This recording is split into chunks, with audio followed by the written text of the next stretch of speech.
Hello दोस्तों, कैसे हैं आप लोग। आशा करता हूं कि अच्छे होंगे।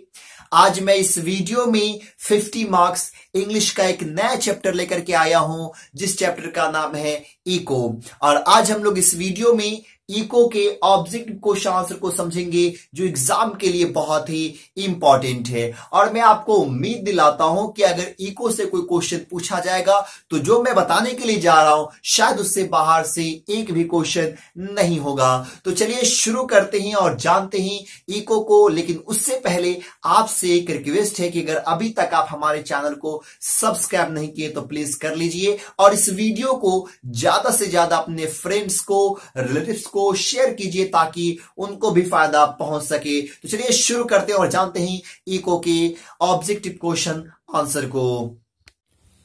तो चलिए शुरू करते हैं और जानते हैं इको के जो है सो ऑब्जेक्टिव क्वेश्चन आंसर को। आपको मालूम ही नहीं चाहिए चैप्टर नंबर 2 है, और ये जो लिखा गया हुआ इको किनके द्वारा, वाल्टर डिलामेयर के द्वारा जो सो लिखा गया हुआ है। तो चलिए देखते हैं, पहले क्वेश्चन की तरफ बढ़ते हैं और देखते हैं पहला क्वेश्चन क्या है। पहला क्वेश्चन कह रहा है इको इज ए डैश, मतलब इको क्या है, तो इको क्या है, एक पोयम है। तो इसलिए इसका सही आंसर क्या हो जाएगा, बी हो जाएगा। अगले क्वेश्चन की तरफ बढ़ते हैं। अगला क्वेश्चन कह रहा इको इज रिटेन बाय, मतलब इको जो ये चैप्टर है वो किनके द्वारा लिखा गया है, तो आप सबको मालूम होनी चाहिए वाल्टर डिलामेयर के द्वारा लिखा गया है। और इको का अर्थ आप सबको भी मालूम होनी चाहिए कि इको का अर्थ क्या होता है, जो आवाजें कहते हैं, जो आवाज बार बार जो है ना रिपीट जो होता रहता है एक ही आवाज, उसी को हम लोग इको कहते हैं।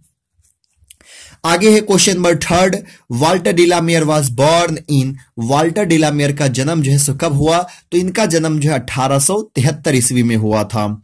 चलिए अगले क्वेश्चन की तरफ बढ़ते हैं। अगला क्वेश्चन है वेयर वाज वाल्टर डिलामेयर बोर्न, मतलब कि वाल्टर डिलामेयर का जन्म जो है सो कहां हुआ था, तो आपको बात याद रखना है केंट में हुआ था, है कि नहीं। केंट में इनका जन्म जो हुआ था।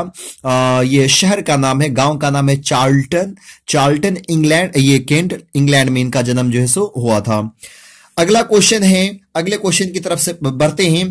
कह रहा क्वेश्चन 5 विस्परिंग ग्लैड्स रेफर टू, है कि नहीं, मतलब विस्परिंग ग्लैड्स का मतलब क्या होता है, किसको रेफर करता है, तो आपको बात याद रखना है विस्परिंग ग्लैड्स का मतलब ये होता है फॉरेस्ट होता है कि नहीं, फॉरेस्ट होता है। और आपको मालूम ही होनी चाहिए ये जो चैप्टर जो आधारित है कि एक बार जो वाल्टर डिलामेयर कहाँ जाते, जंगल में जाते हैं और उसको किस तरह से अपनी आवाजें सुनने को मिलती है, उसी पे ये बहुत ही सिंपल और साधारण चैप्टर है। तो यहां पे ये कह रहा है कि विस्परिंग ग्लैड्स जो है किसको रेफर करता है, तो ये फॉरेस्ट को है ना, इसका मतलब ये हो जाता है फॉरेस्ट, जंगल।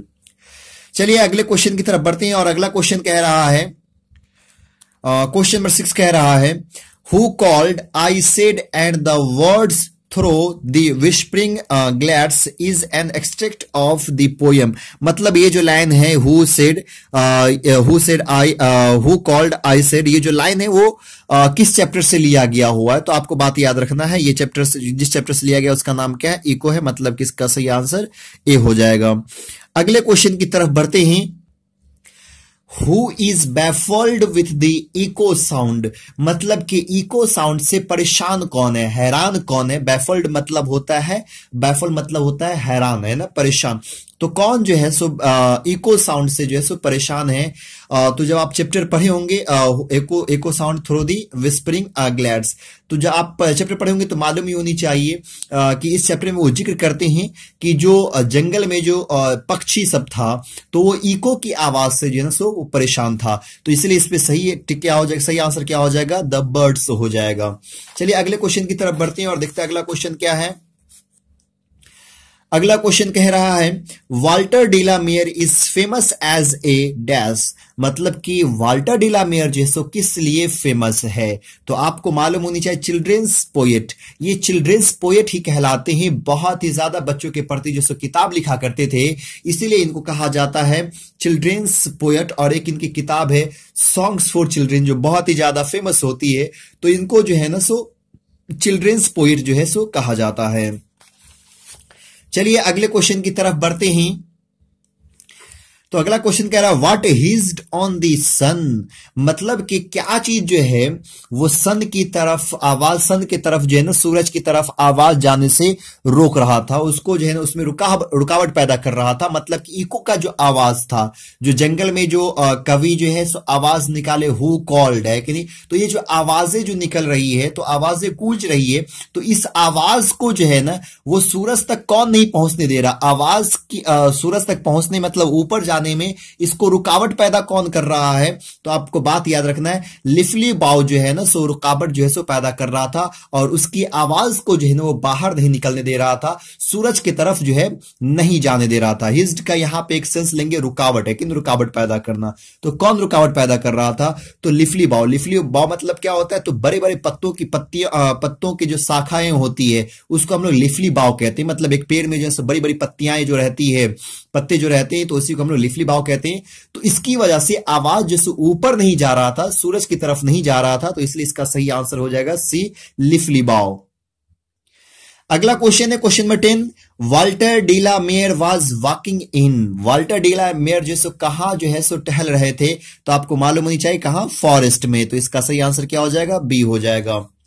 अगले क्वेश्चन की तरफ बढ़ते हैं। अगला क्वेश्चन कह रहा है the dark air carried my cry is a line taken from the poem. मतलब कि the dark air carried my cry, जो ये लाइन जो है सो कहां से लिया गया हुआ, किस चैप्टर से जो लिया गया हुआ है, तो ये जो लिया गया हुआ कहां से, इको से लिया गया हुआ है। और इस तरह क्वेश्चन जो है सो आपके एग्जाम में बहुत ज्यादा पूछा जाता है, लाइन निकाल दिया जाता है और कहता है कि इस लाइन को आप पहचाने किस पोयम से जो है सो लिया गया हुआ है। चलिए अगले क्वेश्चन की तरफ बढ़ते हैं। अगला क्वेश्चन कह रहा है, क्वेश्चन नंबर 12 है व्हाट इकोड फॉर मॉकरीज सेक। मतलब कि मजाक के लिए जो है, मतलब कि जो पोएट जो मजाक अपने आप को वो समझ रहे थे कि कोई उस पे उसका मजाक उड़ा रहा, तो मजाक के लिए जो क्या गूंज रहा है, उसको जो उसका जो मजाक बनाया जा रहा है इसके लिए क्या गूंज रहा है, तो उसकी आवाजें जो थी वो गूंज रही थी लेकिन उस जंगल में, तो इसलिए इसका सही आंसर क्या हो जाएगा, बी हो जाएगा। चलिए अगले क्वेश्चन की तरफ बढ़ते हैं। The poet heard dash while passing throw.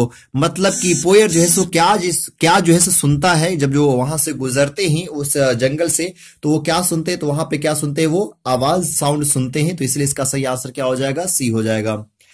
अगले क्वेश्चन की तरफ बढ़ते, at last in the poem the poet seems to be dash.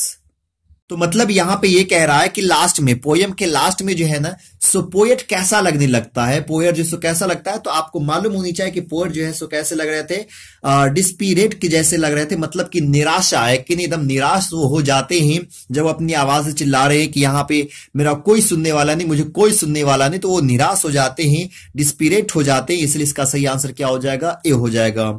चलिए अगले क्वेश्चन की तरफ बढ़ते हैं। अगला क्वेश्चन कहता है eyes in the green suggested है कि नहीं, सजेस्ट मतलब ये आइज इन ग्रीन जो है ये किसको सजेस्ट करता है, तो ये जो है ना मिस्टीरियस क्रिएचर्स को जो है ना सो ये सजेस्ट करता है, इसलिए इसका सही आंसर क्या हो जाएगा, बी हो जाएगा।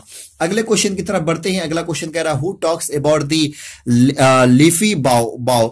लीफी बाउस के बारे में कौन टॉक करते हैं, कौन बात करते हैं, तो आपको मालूम ही होनी चाहिए कौन बात करते हैं, वाल्टर डी ला मेयर बात करते हैं।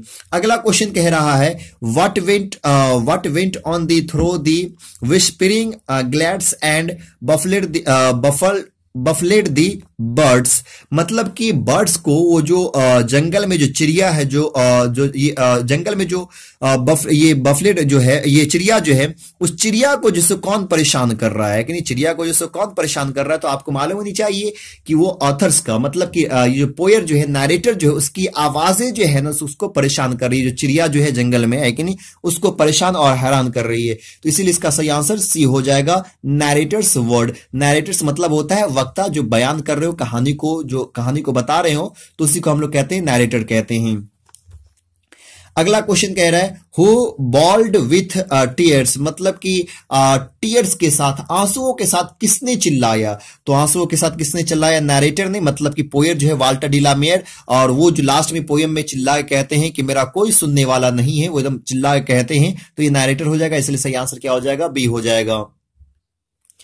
अगला क्वेश्चन है question number 19, tears appears in the poet's eyes due to his अब जो है पोएट के आंखों में जो आंसू जो अपेयर होता है, किस कारण आंसू अपेयर होता है, किस कारण होता है, तो आप सबको मालूम होना चाहिए हेल्पलेसनेस के कारण होता है, मतलब उसकी मदद करने वाला कोई नहीं होता, इसलिए उसके आंखों में आंसू जैसा अपेयर हो जाता है।